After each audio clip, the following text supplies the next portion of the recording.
dhowr news oo muhiima oo dhinaca cryptocurrency ku saabsan ayaan doonaya insha Allah tacaala in ka hadlo maanta waxaana naga codsanayaa 5,000 wax yar bay nooga dhiman dhinaca YouTube-ka iyo dhinaca TikTok-kaba insha Allah tacaala markii gaarno 5,000 abaalmarin baan samayn doonaa oo labada dhinac aan u kala qaybiyo insha Allah tacaala mid ku saabsan dhinaca YouTube-ka iyo mid ku saabsan dhinaca TikTok inoogu dadaala insha Allah tacaala si 5,000 aynu gaarno labada platform haddii aad xasuustaan khayrta channelka waxaan soo geliyay mashaariicda real world asset la yiraahdo amba marka la soo gaabiyo ah RWA runtiina mashaariicdaasi hadda sawirka isla aragno si waalan ay u dhaqaaqeen 3 isbuuc ee u dambeeyay taasoo sabab u ahayd odayga Larry Fink ee shirkadda weyn ee caanka ah ee hantida fara badan maamusha BlackRock odaygaas oo sheegay inay muhiim ay tahay wax kasta oo caalamkan imika aynu isticmaalno ee caadi ah in mustaqbalka laga dhigo wax digital taas oo runtii san ku aragno imika graafkan in coinan aad iyo aad u fara badan si waalan ay u dhaqaaqeen taasoo xitaa 2 coin ilaa 3 coin aan ka hadlay 2x ilaa 3x ay dhaqaaqeen marka runtii marka cryptocurrency la joogo haddii dhinaca AI da aynu ka hadalno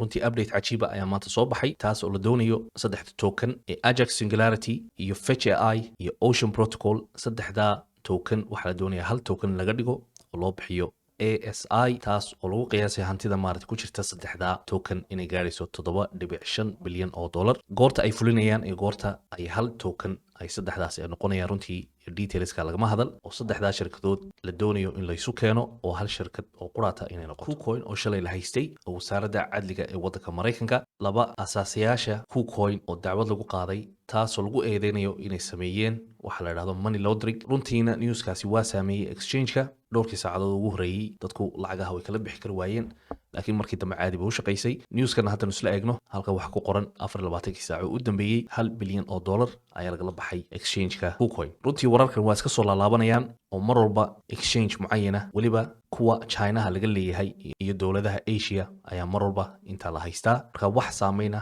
oo weyn kuma leh cryptocurrency-ga oo soo dhac yar waa la dareemayaa marka hore hadhowna suuqa sidii caadi ahayd ayuu ku soo laabanaya marka mar walba newsadan ay soo baxaan wax bayaan laga cabsan insha Allah tacaala mar walba waa chance suuqu ina siinayo si coinanka wanaagsan aynu mar walba dib u iibsano oo insha Allah marka bull market kala galo aynu faa'iidada ugu badan kala baxno suuqan isla maanta xitaa waxa la haystay exchange-ka Coinbase taas oo dacwado hore ay isla galeen SEC-da amba hay'adda sarifka ee waddanka Mareykanka exchange-da iyo wax kasta maamusha dacwadana halka ku dambayso insha Allah tacaala waan isla eegi doonaa marka wararkan waxaad moodaa wararkani waa soo laalaabanayaan suuqana runtii haddii la soo daadiyo fursad ayuun bay noo tahay mar walbana newsada negative-ka ah insha Allah tacaala waan ka faa'iideynaa